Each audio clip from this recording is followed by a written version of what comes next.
Welcome back to the deep dive. This is where we take your sources, articles, research notes, whatever you send us, and we really dig in to extract the functional blueprint, the stuff you actually need to know. That's right. And today, we are tearing into a source that, honestly, it aggressively challenges a lot of what we think we know about wellness, about performance, about longevity even. We're aiming to cut through all that modern confusion. Yeah, the noise. There's so much noise out there. Exactly. To get back to some biological clarity, our main focus today is this really compelling framework laid out in the book, The Real Pandemic, Undernourished and Overfed. Provocative title. It is. And actually, before we really jump into the weeds here, we wanted to acknowledge a specific request we got about the author's name. It's Troy Teixeira. Okay. That's Troy, T-R-O-Y, and the last name is Teixeira, which we've been asked to make sure we pronounce correctly as Teixeira. Teixeira. Got it. And, it's good to start with that clarity. It actually kind of mirrors the whole point of the book, doesn't it? It really does. Stripping away the noise, starting right with the name. Yeah. Clear communication. So our mission for this deep dive is pretty clear.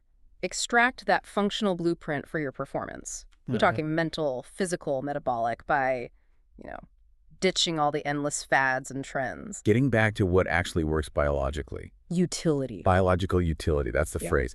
And the hook, the line from the source material that really grabbed us was this statement.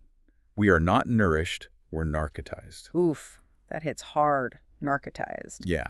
And that we've been sort of subtly trained to accept dysfunction, the afternoon energy crashes, the brain fog, that general fatigue is just normal, the price of admission for being a busy adult. And the source jumps right into framing that central problem, doesn't it? That argues that nutrition hasn't just accidentally gone off track, it's been actively hijacked. Hijacked? How so? Well, think about it. It used to be a fairly grounded science, right? A biological necessity focused on core functions. Growth, energy, repair, preventing deficiency diseases. Pretty straightforward. Now, it's become this massive branding opportunity. Teixeira argues pretty forcefully that the confusion you see in the wellness market, it's not some unfortunate side effect. It's deliberate. It's a calculated, profitable business strategy. Think about it. A confused, overwhelmed population is much, much easier to sell things to than an informed one. Confusion is the business model for many. Wow. And you definitely see that split, that polarization everywhere. It feels like we're constantly stuck between these two, frankly, kind of ridiculous extremes. Totally. Described them. Well, on one side, you've got this super analytical, almost philosophical approach, the macros line up on my spreadsheet crowd. I guess the spreadsheet warrior. Right. Where theoretically, 100 calories of highly processed chemical sludge is somehow equivalent to 100 calories of wild-caught salmon because, hey, the numbers match on paper. Ignoring all biological context, yeah. And then on the complete opposite end, you have what the source calls the wellness industrial complex. This is the luxury brand approach. The expensive dust approach. Exactly. This idea that you need to spend a fortune on, organic Himalayan sprouted ancient grain unicorn dust or these incredibly complex custom-tailored supplement stacks just to, make it past 40. And both extremes make the fundamental science seem either irrelevant or completely inaccessible and unaffordable. Which is the core point Teixeira keeps coming back to. Your body fundamentally does not care about the branding. It doesn't recognize food tribes or Instagram trends or the fancy label on a $100 supplement bottle. Nope. Zero recognition. It only cares about one thing, utility. Is it getting the right bioavailable building blocks in the right amounts at the right time? That's it. That is the ultimate reset button, isn't it? Yeah. The body responds to chemistry and mechanics, period. The utility of the food dictates its actual value to your system. Yeah. Everything else is just noise. Okay, so let's dig into that noise first. Part 1. Ditching the noise, the failure of modern food culture. The source really contrasts the shift in nutrition from functional science, which, let's be honest, can be practical, maybe a bit tedious, certainly not always exciting. Definitely not sexy, yeah. Into something that's become entirely theatrical and tribal. It really is the difference between science and, performance art sometimes. Yeah. Historically, nutrition science asked, how does this substance work inside the body? How does it support cell repair, stabilize energy, prevent disease? Basic physiology. Right. Functional questions. So much of it is theatrical. It's about belonging to a tribe, keto, vegan, carnivore, whatever. It's pushed by celebrity chefs or wellness influencers who often rely more on emotional stories or, cherry-picked data points than actual biology, marketability over mechanism. And this is fertile ground for the great bait and switch the source talks about. You see these labels everywhere. Low-fat, keto-friendly, natural, I live plant-based. health halos. Exactly. They get tossed around like gospel, making products seem inherently healthy. But when you actually look closer, often they're purely profit-driven and, frankly, performative. They don't reflect genuine nutritional function. You can absolutely slap a natural label on something like a toaster pastry that's loaded with chemical stabilizers and offers zero meaningful nutrition. The term natural on a food label has very little legal or functional meaning in many cases. We're just looking at marketing loopholes, not actual nutrition science. Right. The source points out the irony. You see shelves stocked with fat-blocking supplements right next to packaged keto ice cream bars full of artificial sweeteners and processed fats. Madness. These labels allow companies to charge a premium for foods that are still, at their core, highly processed. They might strip out one bad thing, like sugar, but replace it with 5 other questionable ingredients to maintain texture and shelf life, hoping you won't notice the other 30 items on the ingredient list. And what's really insightful is how the source connects the wellness industrial complex, the fancy supplements and rituals, to big food. It argues they operate using a similar underlying mechanism. Which is? Trafficking and anxiety. Yes. That's absolutely central to their profit model. Mm. It's not just about selling you vitamins or superfoods. Wellness culture often makes you feel like you're fundamentally broken, like you're constantly missing something. Always deficient. Always deficient. Some exotic pill, some rare Amazonian berry powder, some incredibly specific and expensive morning ritual, that this will finally be the thing that makes you well. It preys on that same confusion and anxiety that the junk food industry exploits, just from the other side. We've turned basic health practices into status symbols, haven't we? Instead of just practical tools for survival and function. We really have. And if we look at maybe the most profound systemic failure of this modern engineered food system, according to Teixeira, it has to be what he calls the death of satiety. The death of satiety. Explain that. A biological catastrophe, really. Think about real biological hunger, that deep signal from your cells that they genuinely need nutrients. That signal has been systematically drowned out, replaced by a whole web of other triggers. Like what? Habit, brilliant marketing, sensory stimulation from food smells or visuals, stress, boredom. The list goes on. And processed foods. They aren't designed to nourish you properly. They are specifically engineered to bypass your body's natural satiety mechanisms. How? What's the engineering behind that? Several things. They optimize for texture, often soft, requires minimal chewing, very easily swallowable. Speed is key. Get it down fast. Get it down fast. They're highly refined, stripped of fiber and complexity, and crucially, they often combine high levels of simple carbohydrates with easily digestible fats. This combination is actually quite rare in whole natural foods, but it's incredibly potent for triggering the brain's reward centers. The bliss point. Exactly.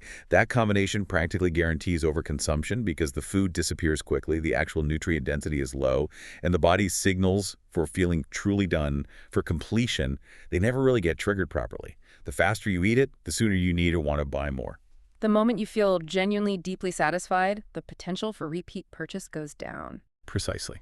The profit margin shrinks with true satiety. Now, just contrast that experience with eating whole, unprocessed foods. Imagine eating, say, a handful of almonds, or a piece of grilled salmon, or a big bowl of steamed broccoli. Takes more effort. It takes more effort. They're nutrient-dense, they require actual chewing, which slows you down. The fiber fills you up physically, and the nutrients themselves send biochemical signals of completion to your brain. They are structurally and chemically much harder to overconsume compulsively. They satisfy. They don't just stimulate and leave you wanting more. Okay. So if we manage to strip away all that marketing noise, the tribal warfare, the core message is this utility reset.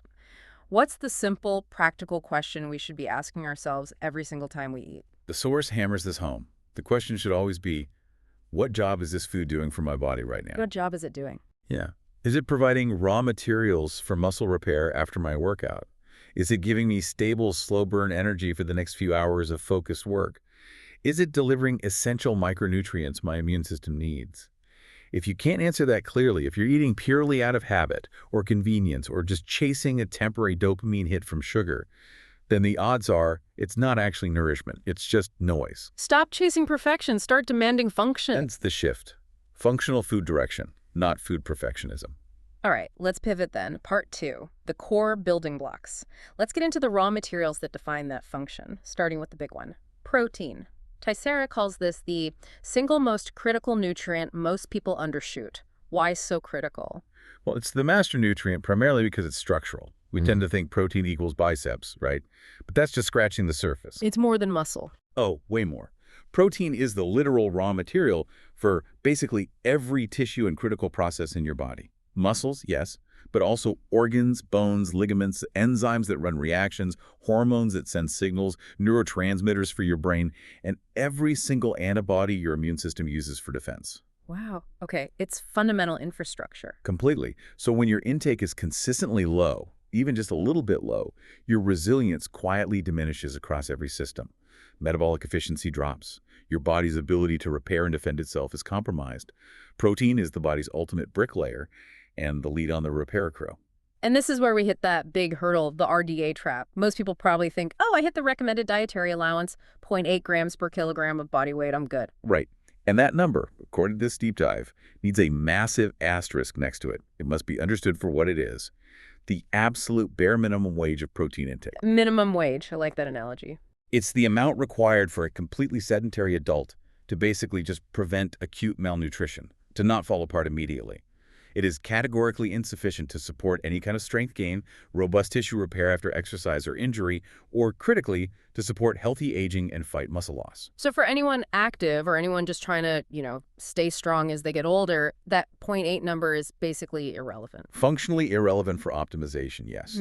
For any reasonably healthy adult who wants to build or even just preserve their existing muscle mass, which is key for longevity, the functional necessary range is significantly higher. We're talking 1.2 to maybe 2.0 grams per kilogram of body weight per day. That's potentially more than double the RDA. That's a huge shift. Yeah. Why does that higher intake become so non-negotiable, especially as we get older, say past 40 or 50? Yeah, it connects directly to a crucial concept the source highlights: anabolic resistance. Anabolic resistance, break that down. Okay, so as we age, our cells, particularly our muscle cells, become noticeably less sensitive to the signals that tell them to grow and repair. Think of the amino acids from protein as the message and the receptors on the muscle cell as the mailbox. Okay. When you're 25, a small message gets delivered easily, mailbox is wide open.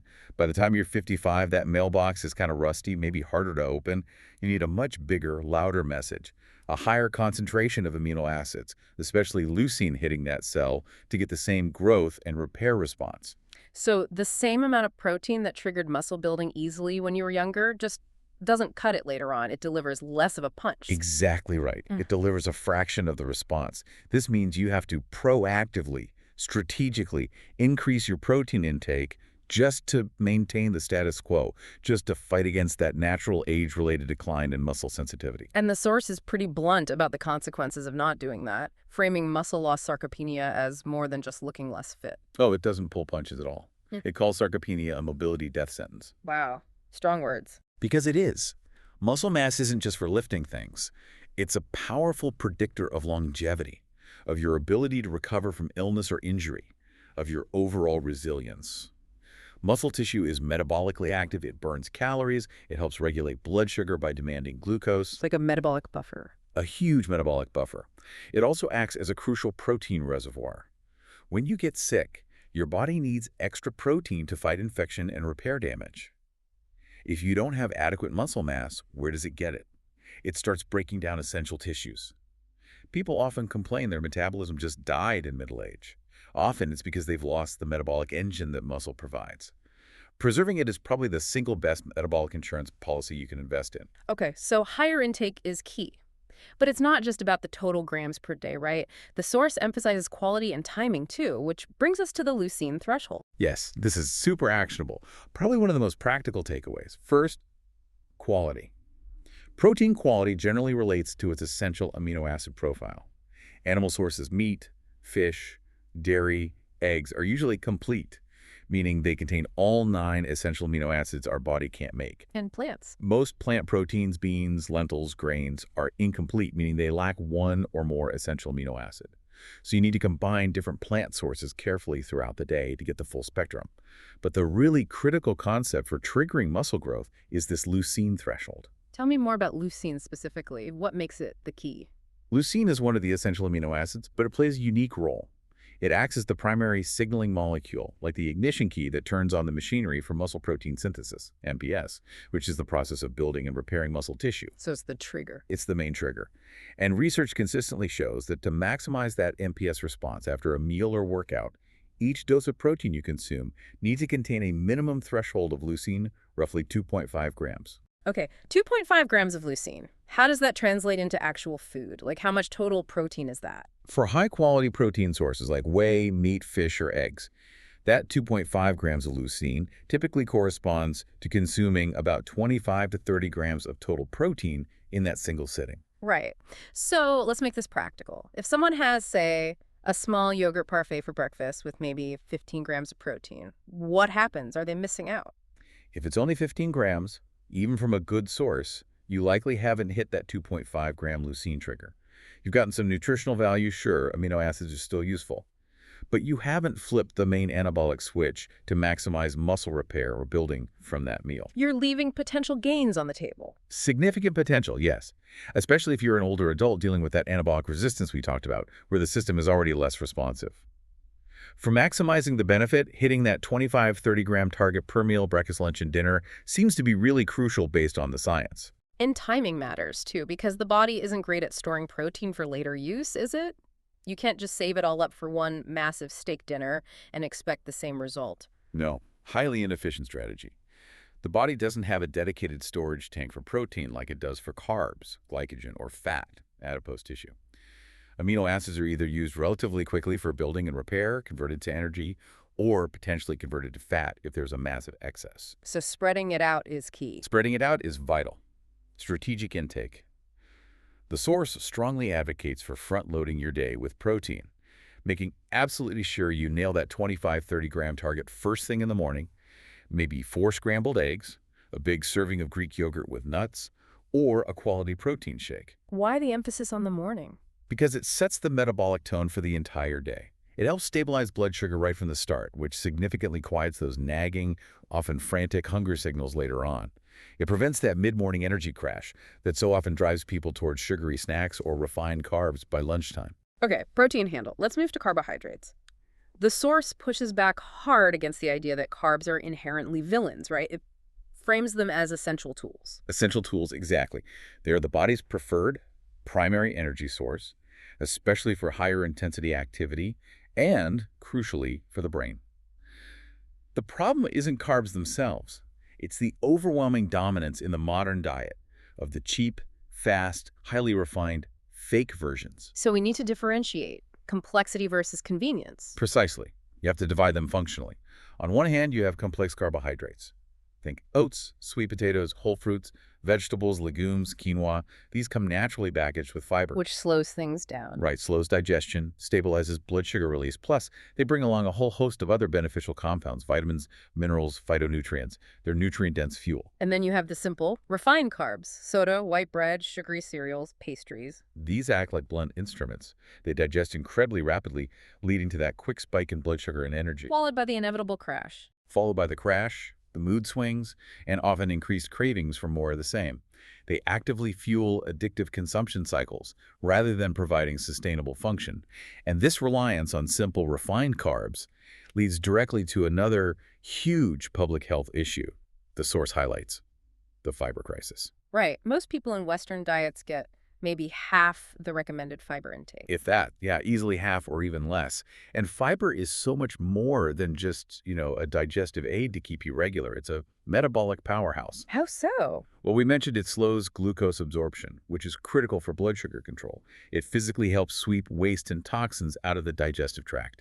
But maybe most importantly, fiber is the primary food source for your gut microbiome, the trillions of bacteria living in your colon. Feeding the good guys. Exactly.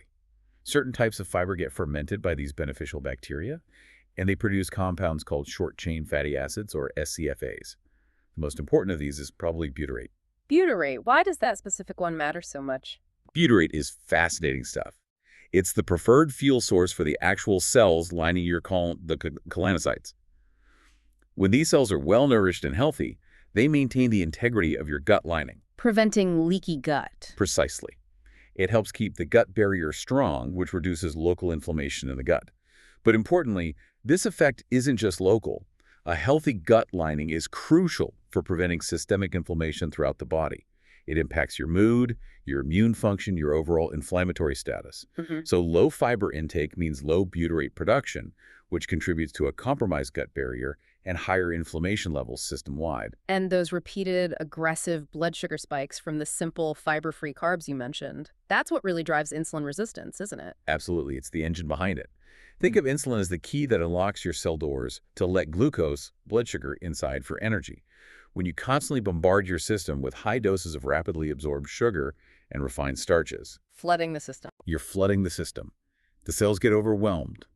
The locks, the insulin receptors on the cell surface start to get worn out, less responsive. They begin to resist the key. So the sugar stays in the blood. Exactly. The glucose can't get into the cells efficiently, so blood sugar levels remain high. This forces the pancreas to work overtime, pumping out even more insulin to try and force the doors open. This vicious cycle leads to chronic fatigue because cells aren't getting fueled properly, increased storage of visceral fat, especially around the organs, and ultimately sets the metabolic stage for type 2 diabetes. The problem isn't usually that you ate a potato, it's the constant, relentless assault of cheap, refined starches keeping insulin on overdrive. So the takeaway strategy isn't necessarily extreme restriction like zero carbs ever, unless there's a specific medical reason. It's more about intelligent use. Smart usage, absolutely. First, pairing matters. Always try to pair your carbohydrates, especially starchy ones, with protein and healthy fats. This physically slows down the digestion and absorption curve, preventing those dramatic blood sugar spikes and crashes. Smooth things out. Smooths the curve. Second, carb needs are highly dynamic. They aren't static. You need to match your carb intake to your actual metabolic demand. A sedentary office worker has vastly different carbohydrate requirements than a marathon runner or someone doing intense glycogen-depleting weight training sessions. Right. Context is everything. Context is critical. However, the source does offer a caution. The brain's primary fuel source is glucose. While the brain can adapt to using ketones on a very low-carb diet, long-term, unadapted, or poorly formulated low-carb intake can, for some people, lead to significant mental fatigue, difficulty concentrating, and irritability. It's about finding the right amount for you and your activity level. Okay, let's talk fats. The source correctly points out the ridiculous pendulum swing we've seen, the intense fear of all dietary fat in the 80s and 90s that led to disastrous low-fat, high-sugar products. The Snackwells era. Right. And now we have this almost unquestioning glorification of fat in some circles, like certain keto communities. The truth, as always, is more nuanced. Fat is an essential tool. Absolutely essential. It's not just stored energy. Fats are critical for the production of steroid hormones, estrogen, testosterone, cortisol. They're all derived from cholesterol, which comes from fat. Fats form the structure of every cell membrane in your body. They're vital for brain health, as the brain is about 60% fat. And they're crucial for absorbing fat-soluble vitamins A, D, E, and K. But again, quality is paramount. Not all fats are created equal. Not even close. Yeah. The source highlights the benefits of monounsaturated fats, think olive oil, avocados, some nuts, which are generally great for heart health and helping maintain insulin sensitivity.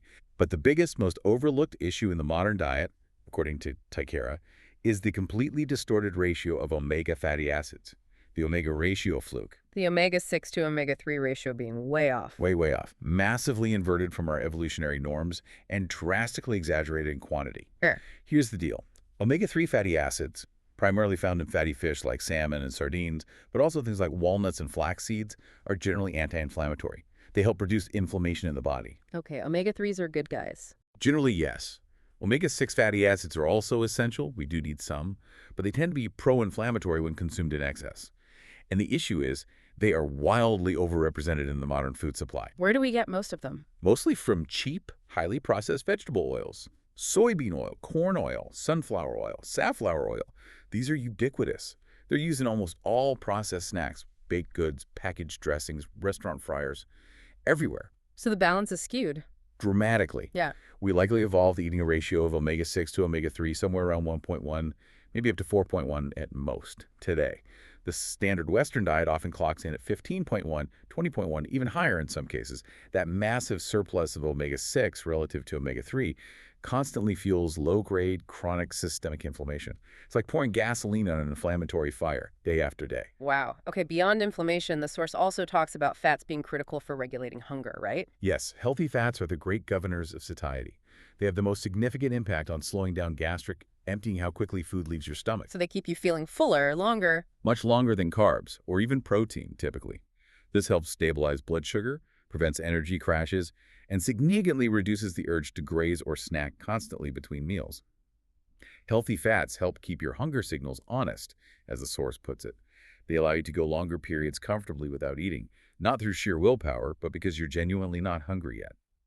And what about the preparation warning regarding fats? This seems like something people often miss, even if they're buying good oils. This is arguably one of the most critical, yet underappreciated dangers of modern fat consumption. Fats are complex chemical structures, and they are susceptible to damage from heat, light, and oxygen. This process is called oxidation. Like rusting, but for fats. Kind of, yeah. It's chemical degradation.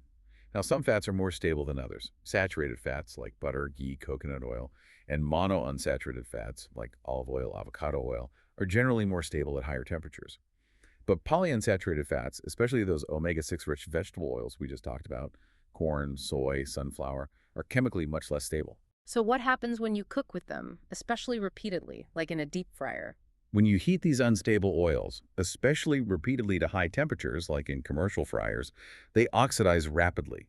They become rancid, creating harmful compounds like aldehydes and lipid peroxides. And what do those damaged oxidized fats do when we eat them? When you consume these oxidized fats, they act as potent free radical generators inside your body. Free radicals are highly reactive molecules that damage cell membranes, damage DNA, accelerate the aging process, and directly contribute to inflammation in your arteries, promoting atherosclerosis, hardening of the arteries. So the oil itself might have started okay, but the processing or cooking method ruins it and makes it harmful. Precisely. You won't necessarily taste the chemical damage immediately, but the cumulative biological impact on your blood vessels, your brain health, and your overall inflammation levels is profound. This is why choosing stable fats for cooking like butter, ghee, coconut oil, avocado oil, or even olive oil for lower heat applications is a non-negotiable upgrade for health. Avoid those industrial seed oils like the plague, especially for cooking. Okay, one last point on fats. Let's quickly address the lingering fear some people have about dietary cholesterol, like from eggs or shrimp. Right. The legacy of decades of, frankly, bad science and misleading public health messages. For years, dietary cholesterol was wrongly demonized as the primary driver of high blood cholesterol and heart disease. But the science has shifted. Massively. Modern high-quality research consistently shows that for the vast majority of the population, probably 70–80% of people consuming dietary cholesterol has very little, if any, significant impact on their circulating blood cholesterol levels. Your liver actually produces most of the cholesterol in your body, and it adjusts production based on dietary intake. So eating eggs generally doesn't raise your cholesterol. For most people, no. The much bigger drivers of unhealthy blood lipid profiles, high LDL, low HDL, high triglycerides, are things like chronic inflammation, excessive intake of sugar and refined carbohydrates, trans fats, which are truly bad, metabolic dysfunction like insulin resistance, and potentially that high omega-6 intake we discussed. Cholesterol itself is an absolutely essential molecule needed for every cell membrane, for hormone production, for vitamin D synthesis. We need to stop fearing cholesterol in whole foods like eggs and focus on tackling the real drivers of cardiovascular risk: inflammation and metabolic chaos. All right, we've laid down the macronutrient foundation: protein, carbs, fats. Now let's move into what the source calls the invisible infrastructure. Part 3, micronutrients and fluid strategy. Starting with micronutrients, the quiet architects. Yeah, I love that term, quiet architects, because that's exactly what they are. These vitamins and minerals, micronutrients, are involved in literally every single biochemical process in your body. Your heartbeat, your sleep cycles, your immune cells fighting infection, your neurons firing, all depend on adequate micronutrients. And the crucial point here is that you can meticulously track your macros, hit your protein target, manage your carbs, get the right fats, and still be profoundly deficient in the micronutrients that actually allow your body to use those macros effectively. That is the great, often invisible gap in modern nutrition planning. You can look great on the spreadsheet but feel terrible because the underlying machinery is missing key cogs. The source really emphasizes that modern food, unfortunately, often isn't as nutrient-dense as it used to be. Why is that? A combination of factors. Industrial farming practices, soil depletion from monocropping, long transport times, food processing, it all takes a toll on the vitamin and mineral content of food. This makes deliberate dietary diversity and, in some cases, targeted supplementation absolutely essential. And the most common deficiencies aren't rare tropical diseases, are they? They're widespread. No, there are epidemic-level gaps in very common essential nutrients. The source highlights a few key players. Vitamin D, magnesium, iron, vitamin B12, and zinc are probably the most common deficiencies seen in Western populations. Let's touch on the two really big ones you often hear about. Yeah. Vitamin D and magnesium. Why are they so commonly low? Okay, vitamin D first. It's technically more of a pro-hormone than a vitamin. It plays a huge role in regulating mood. It's a powerful modulator of the immune system, really important for fighting infections and managing autoimmunity. And it's essential for absorbing calcium to maintain bone health. And deficiency is rampant. Absolutely epidemic. The primary reason, our modern lifestyle. Humans evolved spending significant time outdoors, synthesizing vitamin D from sunlight exposure on our skin. Now, most of us work indoors, travel in cars, and actively avoid the sun or use sunscreen constantly. We've dramatically reduced our natural production pathway. It's a key piece of our ancient biological machinery that our modern environment neglects. Okay, and magnesium. Sounds kind of mundane, but the source says it's involved in hundreds of processes. Over 300 enzymatic reactions rely on magnesium as a cofactor.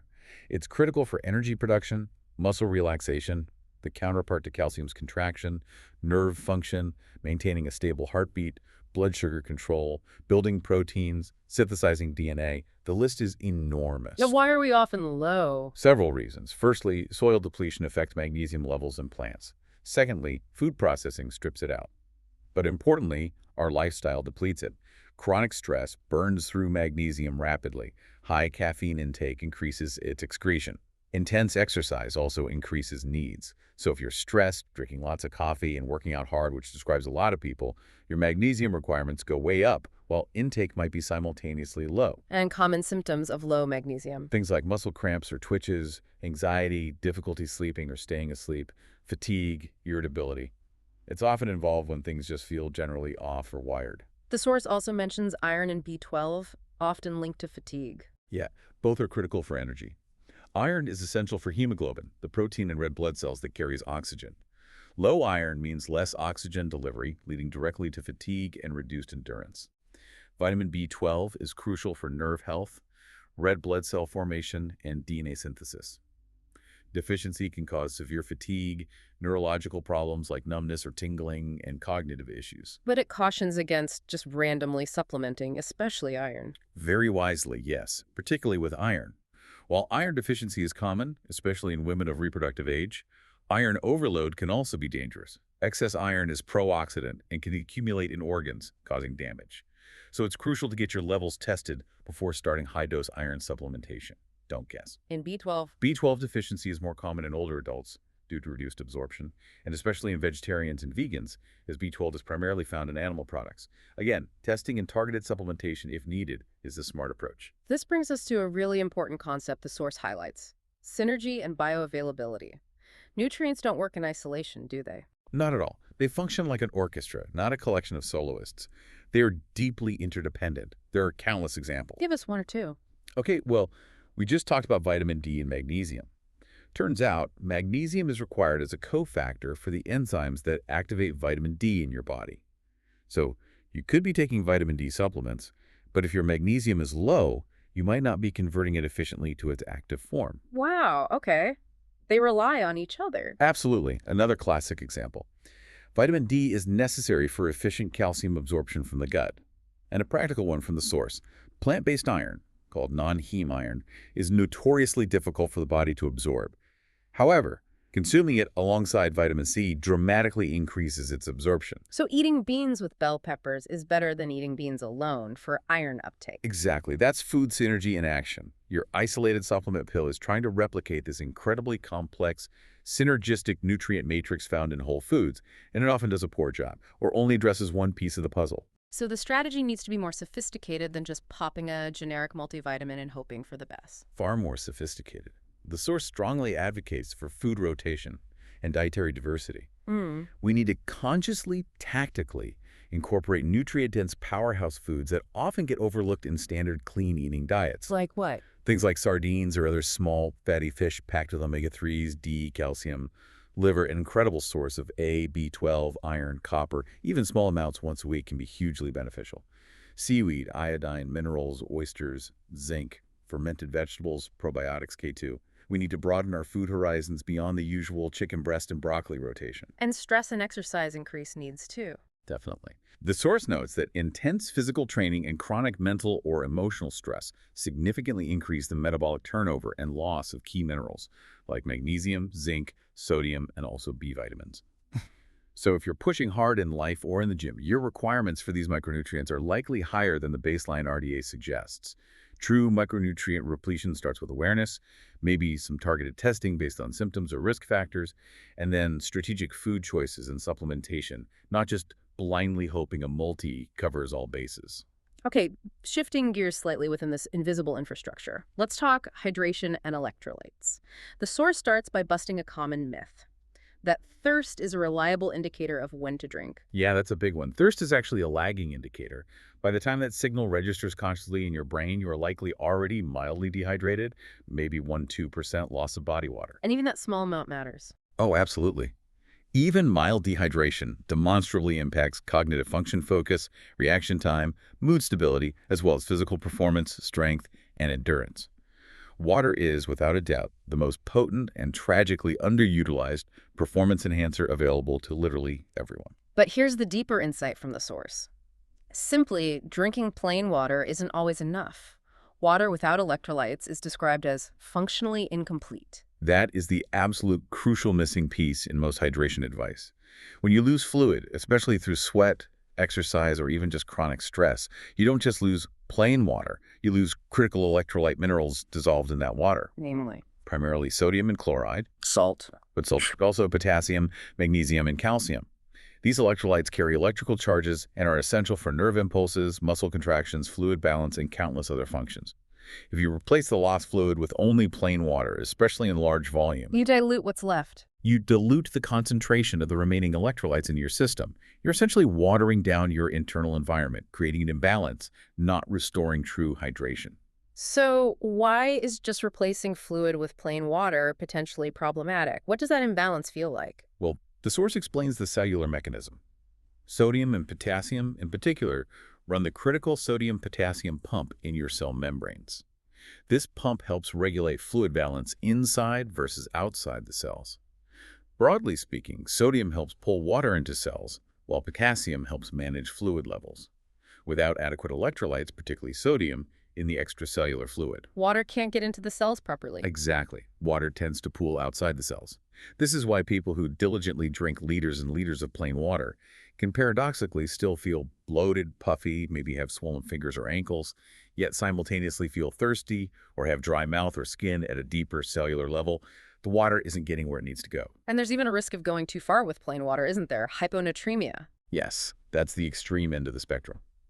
Over-consuming massive volumes of plain water, especially during prolonged exercise or in hot conditions where sweat losses are high, without replacing electrolytes, mainly sodium, can dilute blood sodium levels to dangerously low concentrations. This is hyponatremia. And the symptoms. It can range from mild symptoms like nausea, headache, confusion, and muscle cramps to severe life-threatening consequences like seizures, coma, and even death in extreme cases. While it's often associated with endurance athletes, the source warns that even moderately active individuals who over-rely on plain water and fear salt can put themselves at risk for milder forms of electrolyte imbalance that still impair function and recovery. Beyond just sweat loss, are there other metabolic reasons why fluid intake is crucial, especially linked to the macros we discussed? Definitely. Two key ones mentioned are protein and fiber metabolism. When you increase your protein intake, as the source strongly recommends for muscle and longevity. Right, aiming for that 1.2 to 2.0 kilogram range. Yes, exactly. The metabolic breakdown of that protein produces nitrogenous waste products, primarily urea. Your kidneys are responsible for filtering out this urea, and that process absolutely requires sufficient water to flush it out effectively. If you significantly increase protein, but don't consciously, aggressively increase your water intake, you risk putting extra strain on your kidneys and experiencing symptoms of mild dehydration like headaches or fatigue. And fiber? Fiber, especially soluble fiber, acts like a sponge in your digestive tract. It needs water to swell up, form gel, and do its job properly, slowing digestion, feeding gut bacteria, adding bulk to stool. If you increase your fiber intake, which is generally a good thing, but don't drink enough water, that fiber can actually bind things up, leading to the exact opposite of what you intended: constipation and discomfort. Okay, so intake matters, electrolytes matter. The Force also points out that timing of fluid intake is strategic. Yes, timing is key for optimizing hydration and avoiding disruption. The recommendation is to align your fluid intake with your natural circadian rhythm and also consider your digestive needs. How so? Front-load your hydration.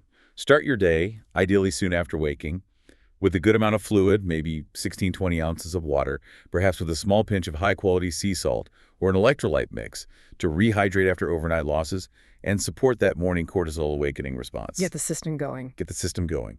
Then, continue to sip fluid steadily throughout the day, but consciously start to taper off your intake in late afternoon and evening, maybe 2-3 hours before bed. This helps minimize the chances of sleep disruption from needing nighttime bathroom trips. And what about drinking with meals? This is critical. Avoid drinking large volumes of fluid immediately before, during, or right after your meals. Doing so can significantly dilute your stomach acid, hydrochloric acid, or HCl. Why is that bad? Strong stomach acid is the crucial first step in digestion, especially for breaking down proteins and sterilizing your food against pathogens.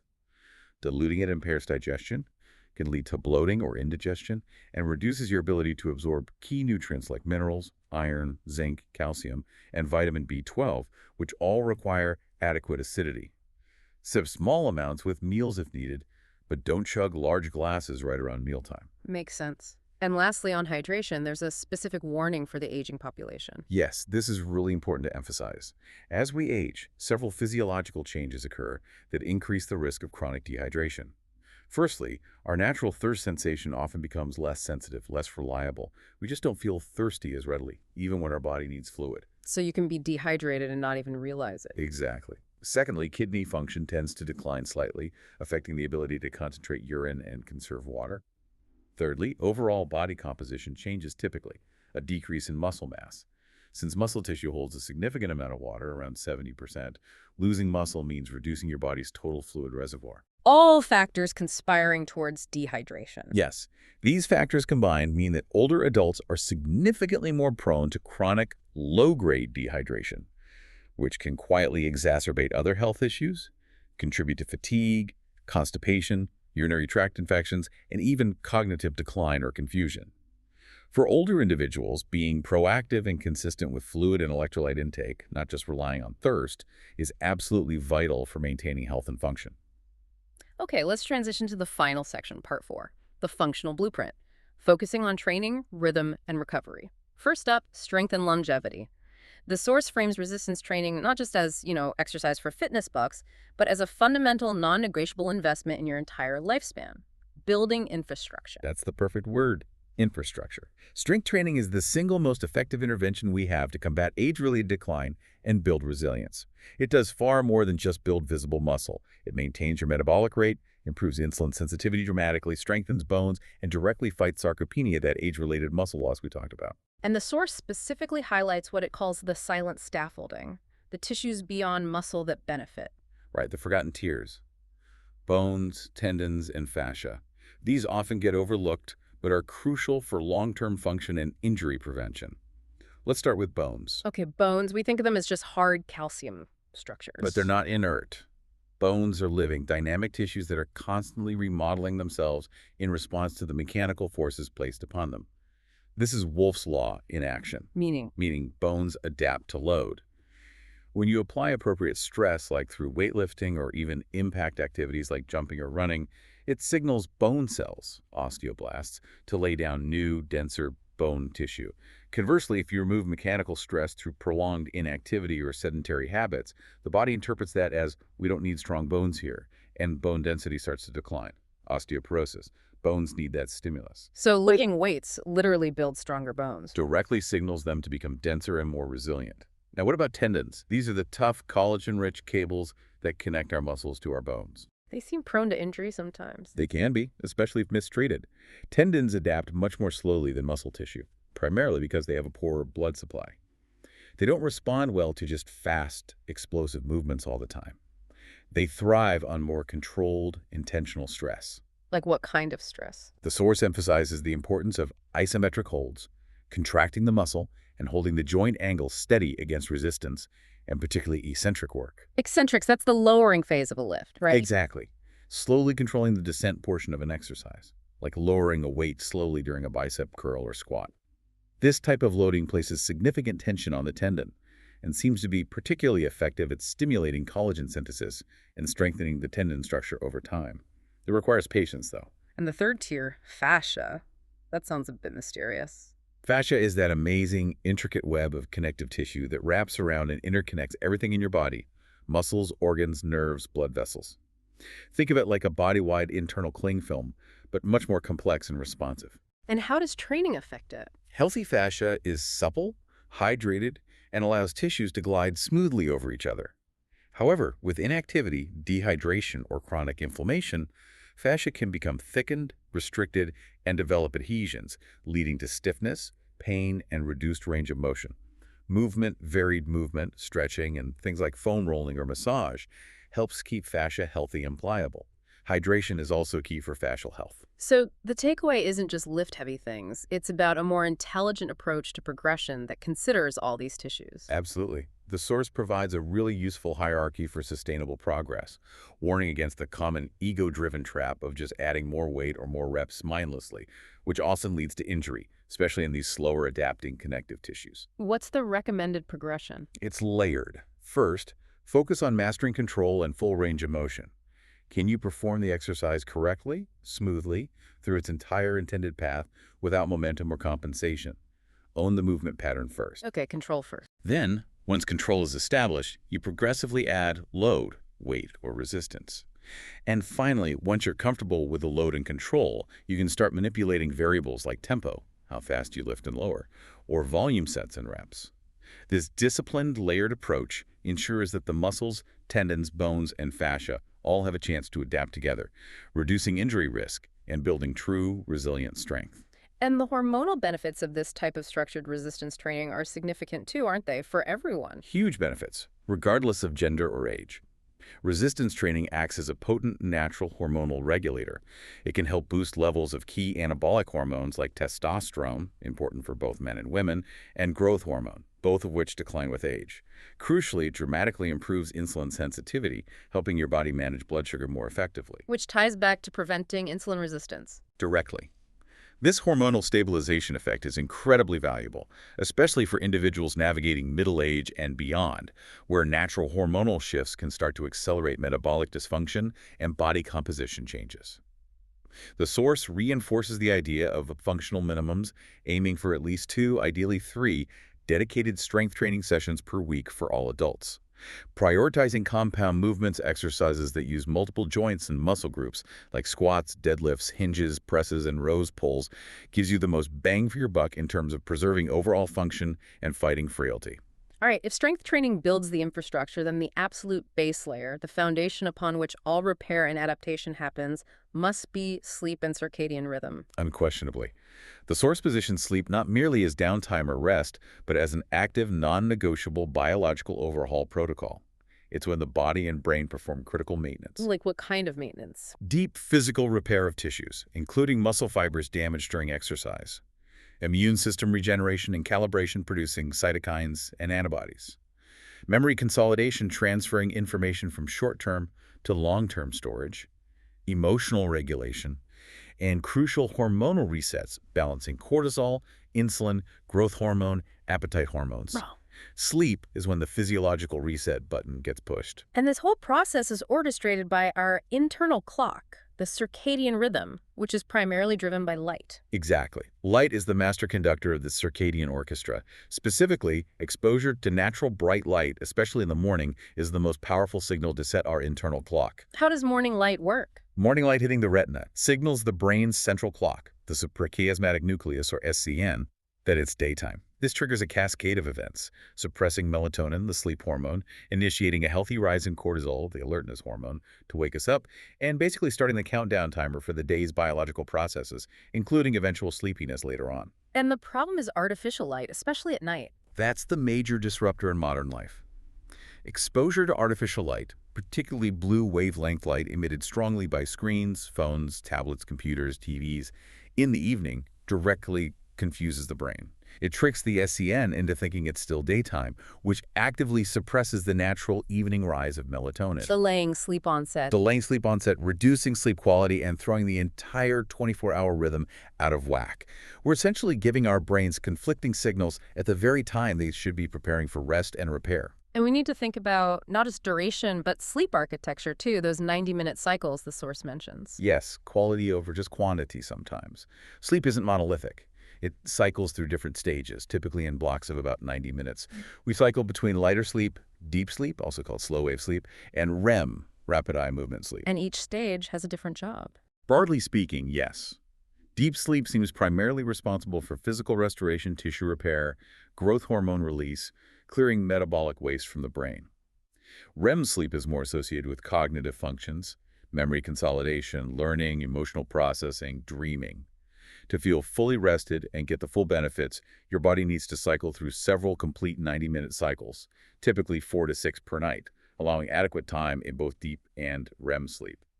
So just getting, say, 6 hours of broken, fragmented sleep isn't the same as 6 hours of consolidated quality sleep. Not even close.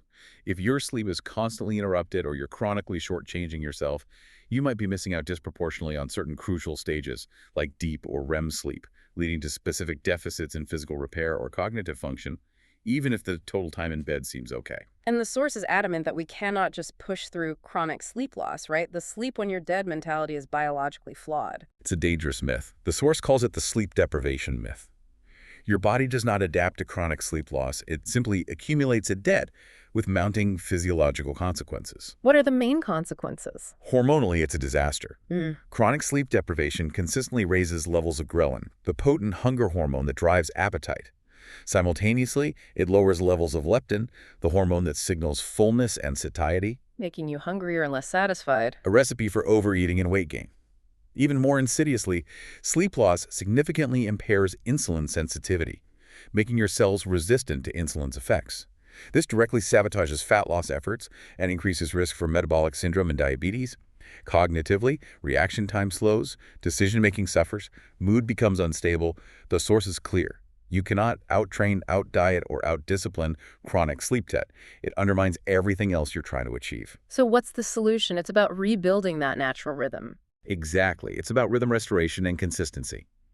The single most important anchor for your circadian rhythm is a consistent wake time, even on weekends, as much as possible. Wake time more important than bedtime. Often, yes, because it sets the start of the cycle. Then, crucially, get that bright morning light exposure soon after waking, ideally 10-30 minutes outdoors without sunglasses if possible. This powerfully reinforces the day signal to your brain.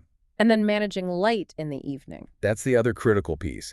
Create an evening downshift routine. Start dimming the lights in your house a couple of hours before bed.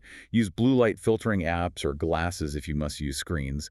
And ideally, cut off screen time altogether at least an hour before your intended bedtime. Allow your brain to naturally wind down and produce melatonin without interference. It's about creating the right environmental cues for your biology. Okay, final piece of the functional blueprint, recovery. And the source completely reframes this. It's not passive rest, not just collapsing on the couch. It's presented as an active, structured, and absolutely non-negotiable discipline. That's such a crucial mindset shift. We tend to think of training or work as the important part, and recovery is optional, something you do if you have time. But Teixeira argues that training, or any stressor, is actually the subtraction. It's the stimulus that breaks the body down slightly. Recovery is where the addition happens. It's where the adaptation, the growth, the strengthening actually occurs. Without dedicated recovery, the stress just accumulates. And the stress isn't just physical on the muscles, it's the nervous system cost, too. Overwhelmingly, yes. Especially in our modern, hyper-connected, constantly stimulated world. Every workout, every demanding work project, every notification, every stressful commute, it all taxes the central nervous system, CNS. If your CNS remains chronically stuck in sympathetic overdrive, that flight or flight state, even if your muscles feel okay. Repair stalls. Repair stalls. Hormone balance remains skewed towards stress hormones like cortisol. Inflammation doesn't resolve properly. Your body simply cannot shift into the parasympathetic rest and digest state needed for optimal recovery and rebuilding if the brain stays constantly wired. This is why mental hygiene is just as vital as, say, stretching or nutrition for recovery. Mental hygiene. What does that entail? What are these neurological reset tools the source mentions? They are practices specifically designed to help downshift the nervous system out of that hyper-alert sympathetic state and into the restorative parasympathetic mode. Things like structured, deep diaphragmatic breath work, consciously slowing your breathing, can directly influence heart rate variability and calm the nervous system. Okay, breath work. What else? Schedule periods of actual silence or reduce sensory input, turning off the noise, the screens, the chatter. Yeah. Spending time in nature, even just 10-20 minutes, has been shown to lower cortisol and improve mood. And interestingly, journaling specifically what Teixeira calls mind dumps. Mind dumps. Basically, getting all the swirling thoughts, worries, to-do lists out of your head and onto paper before bed. It helps offload that cognitive clutter that can keep the brain buzzing and interfere with sleep and relaxation. These aren't fluffy wellness tips. They are practical tools to manage neurological load and restore the neurochemistry like dopamine and serotonin balance that drives motivation, mood, and focus. And burnout, then, isn't framed as a personal failing or lack of toughness. It's a biological outcome. A predictable biological consequence of a chronic mismatch between output and input, between effort and repair. If you are consistently demanding 10 units of effort from your system, physical, mental, emotional, but only providing 5 units of structured recovery, burnout isn't a matter of if, but when. It's simply the biological system hitting its limit, running on fumes because the repair processes haven't kept up with the breakdown. So we need ways to track our recovery status, not just push until we break. Exactly. We need objective feedback. The source encourages tracking key biofeedback markers. Simple things like your resting heart rate upon waking a sudden jump can indicate stress or under-recovery. Subjective measures like morning stiffness, energy levels, mood volatility are also useful clues. But perhaps the most valuable objective metric mentioned is heart rate variability, or HRV. HRV, we hear that term a lot now. Briefly, for listeners who aren't familiar, what is it measuring and why is it so useful for recovery?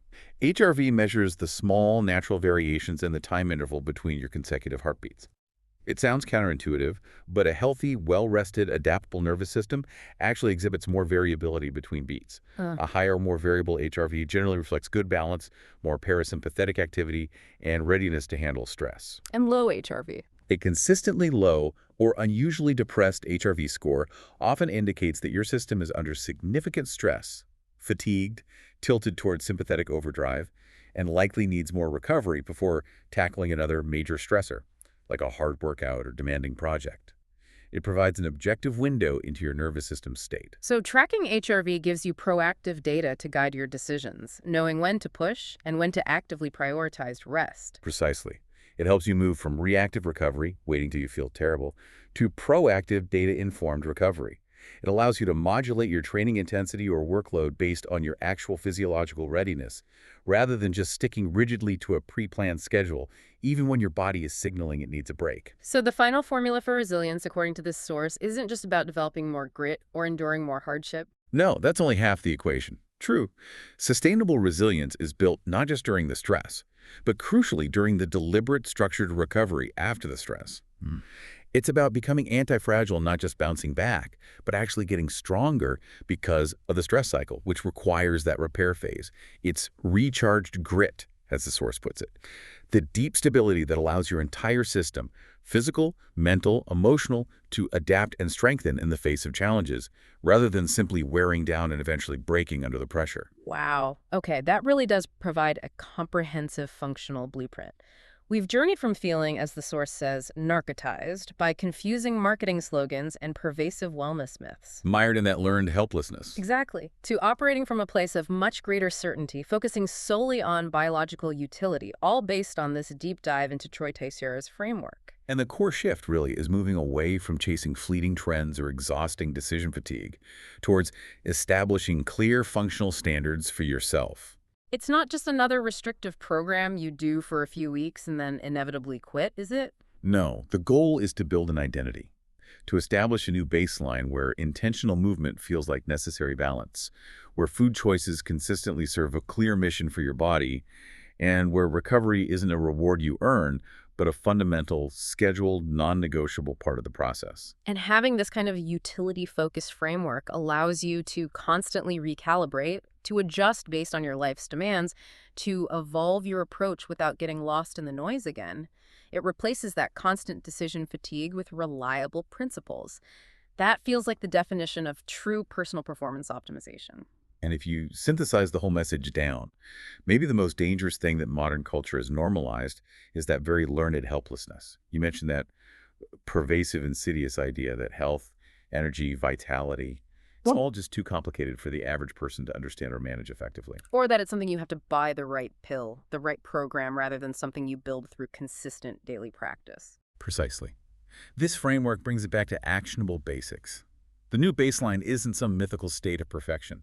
It's simply that readiness, that feeling of capability becomes your home base. The transformation starts small, maybe just one change at a time, but it's cellular.